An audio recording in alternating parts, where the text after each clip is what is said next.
세계 4대 맥주 축제로 불리는 중국 칭다오 맥주 축제입니다. 3주 동안의 축제 기간에 40여 개 나라 맥주 2,000여 종이 선보이는데 축제 장소만 축구장 100개 크기를 넘습니다. 这里的人很热情，然后氛围也很好。 강력한 방역 규제가 있었던 지난해보다 관광객 수와 소비 지출이 크게 늘 걸로 기대하고 있습니다. 제로 코로나 정책을 폐기한 올해 중국 각 지방정부는 이처럼 소비 진작에 안간힘을 쓰고 있습니다. 하지만 각종 수치는 오히려 경기 침체를 가리키고 있습니다. 중국 시장 회복에 크게 기대했던 세계적 명품 기업들도 2분기 매출이 오히려 하락하자 올해 전망치 조정에 나섰습니다.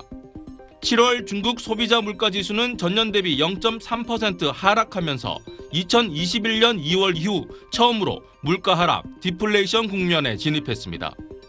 생산자 물가지수도 4.4% 내려갔는데 소비와 생산 두 수치 모두 마이너스를 기록한 건 2020년 11월 이후 처음입니다. 7월 수출액도 전년 대비 14.5%, 수입도 12.4%나 감소했습니다.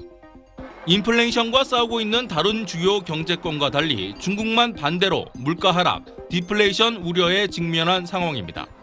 부동산 경기 침체와 에너지 가격 하락, 가격 할인 경쟁 등이 요인으로 분석됩니다. 여기에 대해 계속되는 미중 갈등 속에 1분기 외국인 직접 투자가 지난해의 5분의 1 수준으로 25년 만에 최저치로 떨어졌습니다. 다만 중국 중앙은행인 인민은행은 올해 디플레이션 가능성은 없고 하반기부터 경기가 U자형으로 반등할 것이라 전망했습니다. 그럼에도 강력한 경기 부양책이 뒷받침되지 않는다면 일본식 장기 불황에 빠질 수 있다는 경고음은 계속되고 있습니다. 베이징에서 SBS 정영태입니다. 중국 경제가 좋을 때는 늘 부동산이 이끌었었는데요. 네, 부동산 위기설 홍다그룹이 또 얼마 전에 뉴스에 나오고 이러던데요. 지금 안 좋다고 말씀을 해주시고 계신데 부동산 문제까지 터지면 더 안 좋을 것 같아요. 어떻게 보고 계세요, 부동산은? 많은 부동산 업체들이 지금 상장 폐지의 상황에 직면해 있습니다. 그게 왜 그러냐면은 리오플링 과정에서 락다운을 하다 보니까 건물을 못 졌어요. 근데 종전의 어떤 관성에 의해서 중앙정부에서는 건물을 빨리 완성하라고 분양을 해라 라고 명령을 했습니다. 그래서 대략 작년 하반기서부터 부동산 그동안 공사가 이루어지지 않은 것에 대한 대규모 투자가 일어납니다. 기대감이 있었던 것이죠. 근데 막상 그렇게 하다 보니까 건물들은 완성이 됐는데 분양이 되지 않아요. 이 부동산이 왜 중국에서 중요하냐? 중국의 대부분 인민들의 소득 증가는요, 주식을 통해서 하는 게 아닙니다. 그렇다고 자기가 상품을 개발하거나 어떤 지식을 팔아가지고선 돈을 버는 것도 아닙니다. 그냥 요 건물 사놓고 기다리면은 다음날 배로 오르고 또 지나면 한 10배 오르고 대도시에 가서 사면은 더 많이 오르고 이러한 부동산에 대한 기대감, 일종의 거품이죠. 그런 기대감으로 했는데 거래가 없고 교류가 없고 미래에 대한 불확실성이 가중되고 정부는 도와주지 않고 봉쇄하고 통제만 하다 보니까 각자 도생하는 상황 속에서 자기 스스로의 어떤 생존을 유지하기 위해서는 그냥 모아놔야 되고 아껴야 되는 상황에 직면했습니다. 그러니까 중국 인민들의 어떤 부의 증식이라는 것은 이제 부동산에서도 주식에서도 산업 전반에 대한 갈피를 잡을 수가 없는 상황에 직면했다는 겁니다. 그러다 보니까 부동산은 과거와 같은 특효약의 어떤 성격을 지니지 못했습니다. 과거는 그래 일단 길 깔자, 일단 건물 짓자. 그래서 아주 빈번하게 나타난 것 중에 하나가 지방의 시정부, 성정부가요 이사를 자주 다닙니다. 예. 네, 여기다가 시청 짓고 한 10년 지나면 딴 데다가 짓습니다.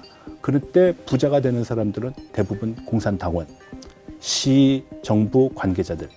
그 사람들의 소득이 올라가면은 모든 사람들은 그 사람들 따라갑니다. 그래서 부를 축적해 왔습니다. 근데 코로나 상황은 그걸 막은 거예요.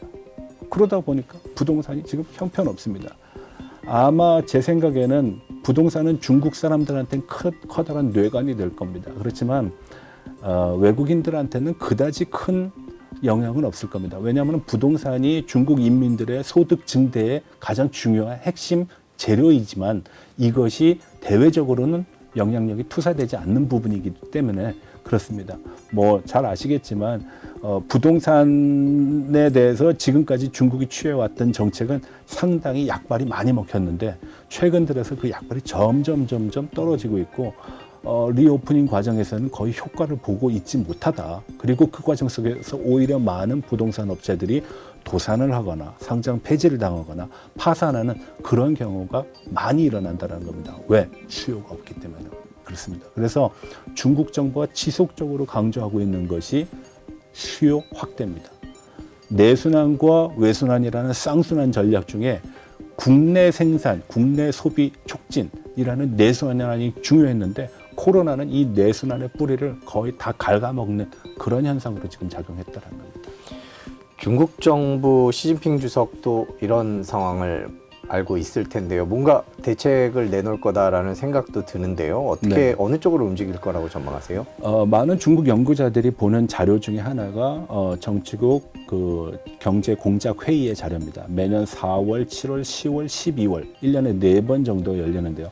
보통 일반인들은 12월 자료만 봅니다. 왜냐하면 그 다음 연도의 경제 정책 방향을 가늠할 수 있기 때문에. 그런데 올해 4월 달에 개최됐던 4월 27일인가 28일로 기억하고 있는데 그 경제공작회의의 내용을 보게 되면은 내생적인 수요가 축소되고 있다. 그래서 경제 성장에 대한 어떤 정책 조치가 필요한 건 사실인데 마땅한 경제 정책을 찾기가 쉽지 않다라는 보고 내용이 있습니다. 앞으로 한 일주일 정도 안에 7월 달에 또 그 경제공작회의가 열리게 되는데 거기서 어떤 내용을 발표할지가 좀 궁금하긴 합니다. 그렇지만 뚜렷한 어떤 개선 방향은 나타날 거라고 저는 보지 않습니다. 왜냐하면 지금 부동산도 안 좋고 수출도 안 좋고 소비도 안 좋고 심지어는 중국의 대외적인 관계도 안 좋기 때문에 중국이 뭘 개선할 수 있는 상황이 마땅한 것이 없다는 것이거든요. 그래서 7월도 그냥 갈 것이다. 그러면은 10월과 12월에는 개선이 될까?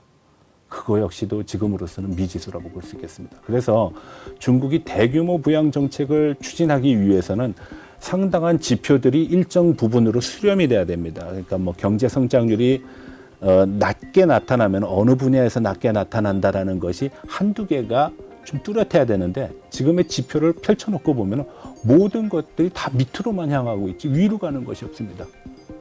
인구도 줄고 있지, 내수도 활성화되고 있지 않지, 공장도 무너지고 있지, 사람들은 저축만 열심히 하지 돈을 쓰려고 하지 않지, 국제관계는 지금 서방과 중국의 어떤 우적, 적과 동지의 관계로 해석이 되다 보니까 거기에 대한 대가들을 중국 스스로가 치러야 되는 그런 상황이다 보니까 아마 올 하반기까지는 중국 정부가 시행할 수 있는 마땅한 부양책은 없다라고 봅니다. 일각에서는 금리 인하라든지 아니면 통화율에 대한 어떤 확대 완화 같은 걸 통해 가지고선 경기 진작을 유도할 수도 있다라고 보지만 녹록지 않습니다. 앞서 말씀드렸다시피 너무나 많은 재정이 돈이 지금 시장에 풀려 있는데 이 시장의 돈이 돌고 확대되지 않고 그냥 어디론가 사라져버리고 흘러 들어가 버린다는 겁니다. 그래서 이런 지표를 가지고 과연 중국의 정책 당국이 현명한 정치적인 선택을 할 수 있는가, 저는 좀 요원하다고 봅니다. 과거에는 리커창 지수라는 것을 가지고 정책 판단의 기준을 삼기도 했습니다. 뭐 잘 아시다시피 리커창 기준은 3가지 기준에 의해서 판단하거든요. 하나는 중국에서 가장 중요한 물류 수단 중에 하나가 철도입니다. 그래서 철도 물동량, 그리고 또 하나가 신규 대출 규모, 그리고 공장이 들어가려면 전기가 많이 필요하다 보니까 전기 소비량을 가지고 봤는데 이 3가지 지표가 증가는 하고 있습니다. 근데 이 증가의 내용은 전년 동기 대비입니다. 전분기 대비해서는 거의 증가폭이 보이지 않고 있습니다. 그래서 전년 대비의 리커창 지수를 보게 되면 중국 경제는 긍정적으로 보입니다. 근데 전분기 대비로 보게 되면 이거 언제 이랬을까라는 그런 의구심을 자아낼 수밖에 없는 그런 상황입니다. 그래서 당분간은 이 지표에 대한 주목도 우리가 간과해서는 안 된다라고 저는 생각합니다.